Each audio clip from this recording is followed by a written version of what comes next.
আসসালামু আলাইকুম। ঈদ মুবারক। এদের ২ দিন পরে আমি আপনাদেরকে একটা বিশেষ দিক দেখাবো বলে আমি এখানে উপস্থিত হয়েছি। এটা হচ্ছে ইটনা উপজেলার যে বিশ্ব রোড হিসেবে পরিচিত যে জায়গা, সবাই দূর দূরান্ত মানুষ এই বিশ্ব রোডে আসে ভ্রমণ পিপাসুরা, বিশেষ করে ঈদের সময়ে পয়লা বৈশাখে বিভিন্ন অকেশনগুলোতে তারা দল বেঁধে এই বিশ্ব রোডে ঘুরে আর কি। এই পুরো বিশ্ব রোডটা যদি আমি আপনাদেরকে দেখাতে চাই, এই যে আপনারা দেখতে পারেন এই যে বিশ্ব রোডে এই প্রান্ত থেকে এটা ইটনা উপজেলার দিকে ইটনা বাজারটা ওই পাশে রয়েছে, আর এই দিকটা যদি আপনারা দেখতে পান এটা মিঠাবনের দিকে আর কি। দর্শক, বিশ্ব রোড আপনারা অনেক ভিডিওতে দেখেছেন, আমিও আগেও ভিডিও দিয়েছি। বিশ্ব রোড দেখানো আজকে আমার উদ্দেশ্য না।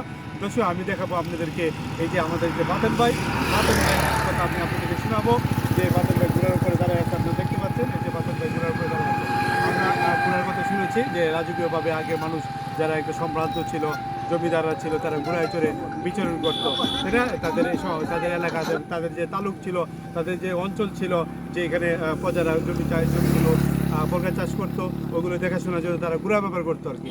কিন্তু এই বাতেন ভাইয়ের গুড়া সেই উদ্দেশ্যে গুড়া নয়, একটা মহৎ উদ্দেশ্যে তার এই গুড়া তার এই মহৎ উদ্দেশ্যকে বাস্তবায়ন করতে তার গুড়া বিশাল বড় ভূমিকা পালন করে। এই বাতেন ভাইয়ের মুখ থেকে আপনাদেরকে শোনাবো যে বাতেন ভাইয়ের গুড়া ব্যবহার করে সে কি মহৎ কাজটা করে। দর্শক, আপনারা চলে যাচ্ছে বাতেন ভাইয়ের কাছে থেকে। বাতেন ভাই, আসসালামু আলাইকুম। ভাই কেমন আছে? আমি দর্শকদের বলতেছিলাম যে আপনার এই গুড়া দিয়ে আপনি একটা মহৎ কাজ করে আপনি যদি আপনার এই ঘোড়া আপনার যদি কাজের কথা বলতেন একটু দর্শককে, আপনি কি কাজটা করে থাকেন? ঘোড়া দিয়ে মনে করেন আমার কাজ এটা মনে করেন গুড় করা, হ্যাঁ, আর আমার কিচ্ছু কাজ নাই। দর্শক, গুড় করা বলতে যেটা আমরা বলি কবর খনন করা আর কি, যে যারা লাশ মুসলমানরা মারা যায় তাদেরকে কবরস্থ করা হয়, ওইটাকে গুড় বলা হচ্ছে আর কি। বাতেন ভাই গুড় করে থাকে, এই গুড়ায় দিয়ে দূর দূরান্ত গিয়ে গুড় করে থাকে আর কি। এই যে বাতেন ভাই, আপনি কত বছর ধরে এই গুড়ের কাজে যুক্ত? মনে করেন আমি ছোট থাকছি, মনে করেন 18 বছর যখন চলছে, পরে আমি গুড় করি টুকটাক যাই, পরে সংসারের মাঝে মনে করি ব্যয় কথা, পরে মজে বাদ দিয়ে লাগছে। আর মানে মনে করেন বাদ দিয়ে ফেরে আল্লাহ দিলে অনেক ফলাফেন বড় হয়েছে, হ্যাঁ, মানে আমার সংসারে কিন্তু দর্শক, 18 বছর থেকে 18 বছর যখন বয়স, তখন থেকে বাতেন ভাই গুড়ে খননের সাথে সম্পর্কিত আর কি। এখন সে পুরাপুরি প্রফেশনাল, সে এই গুড় খননের কাজে সম্পৃক্ত।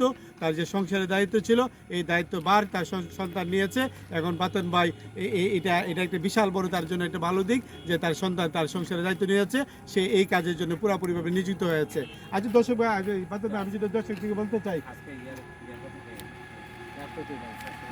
দর্শক আমি শুধু বাতেন ভাই সম্পর্কে আর কিছু আপনাদের কথা বলতে চাই। বাতেন ভাই, আপনি যে এই মহৎ কাজ বলতেছেন, এই গুড় করা কাজটাকে মহৎ বলতেছেন, এটা গুড় করা, এটা ওই যে কাজটা যেভাবে আপনি বাস্তবায়ন করে আর কি। এক্ষেত্রে আমার যে একটা প্রশ্ন আসে, যে একটা লাস্ট যে মারা যায়, সে আমার ভাই, সে আমার মা, আমার বোন, আমার স্ত্রী হতে পারে, কেউ মারা যেতে পারে। তাহলে দাফনের সময়, কবর খননের সময় ওই যত্নটা তো থাকে, সে আমার ভাইকে আমি কবর দিব, আমার বাবাকে আমি কবর দিব, ওই যে একটা যত্ন, ওই যে একটা আমার বাবার প্রতি যে আমার একটা শ্রদ্ধা ছিল, আমার সন্তানের প্রতি যে আমার স্নেহ ছিল, এটা কিভাবে আপনি দেখেন, বা মানুষ যদি এটা পালন করে কিনা, এটা লক্ষ্য করেন কিনা, এটা যদি একটু বলতেন। ভাই, যদি মনে করেন মানুষ এই সব চিন্তা ভাবনা করতো, হ্যাঁ, তো মনে করেন খ্যাত কন, জমি কন, পাঁচতলা কন, এগুলা ভাই জোড়াই লইলেন না।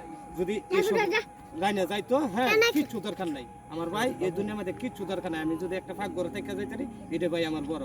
আমার 5তলা 10তলা এগুলো পয়সা আমার এগুলো কিচ্ছু দরকার। দর্শক, ধর্মীয় আবেগে বাতেন যে কথাগুলো বলতেছে, যে আসলে আমাদের জীবনে হওয়া উচিত যে আমরা যেখানে মুক্তি আসে, ওই মুক্তির পথে আমাদের জীবনকে আমরা ওই পথে আমরা নিজেকে রাখতে পারি, ওই পথের কথা ইঙ্গিত করতেছে। আচ্ছা বাতেন ভাই, একটা কথা বলি, আপনি যে গুড় করেন অনেক দূর দূরান্ত পর্যন্ত যান, যেহেতু গুড়া দেখা যাচ্ছে, গুড়াতে দূর দূরান্তের জন্যই ব্যবহার করা হয়েছে। আপনি কীভাবে জানতে পারেন যে একটা কেউ মারা গেছে, তার কবরটা আমি যে খনন করবো, এই সবের বাংটা আমি নিব, আপনি কীভাবে জানতে পারেন? আর আপনি কত দ্রুত ওখানে যাওয়ার জন্য চেষ্টা করেন, কীভাবে এটা সম্ভব হয়ে উঠে, এটা একটু বলতে। সম্পর্ক মনে করেন আমার বিভিন্ন জায়গাতে আমার কাট করা আছে, হ্যাঁ, আমার কাট করা আছে, ওটা মোবাইলে মনে করেন সারা আছে।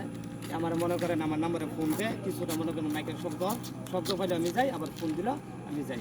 কালকে রাষ্ট্রপতির ভাই মারা গেছে, আমি মোবাইলে পাইলাম, ফজরে নামাজ পড়া পরে মনে করেন ঘোরা হয়ে গেলাম। আচ্ছা, হ্যাঁ, বাতেন ভাইয়ের নিজের কার্ড রয়েছে এবং মাইক দিয়ে উনি বিভিন্ন সময়গুলো বা বিভিন্ন খবরগুলো সে জানতে পারে, ওইভাবে এটা সম্ভব হয়ে ওঠে আর কি। আচ্ছা দর্শক, বাতেন ভাই এই মহৎ কাজ, বাতেন ভাইয়ের যোগাযোগ করার জন্য বা বাতেন ভাইয়ের যে মহৎ কাজটাকে সহযোগিতা করার জন্য দর্শক আপনাদের প্রতি আমি আহ্বান রাখতেছি এবং শেষে বাতন ভাইয়ের দিকে আমি কেমন দিতেছি, বাতন ভাই কিছু কথা বলে শেষ করবে। দর্শক আপনারা শুনুন, শেষ করে দেন বাতন ভাই, আপনি একটু বলেন দর্শকদেরকে,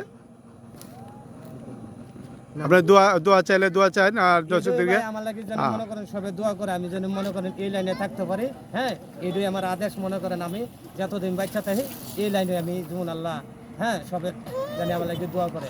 আর নাম্বারটা মনে করেন 01985934516।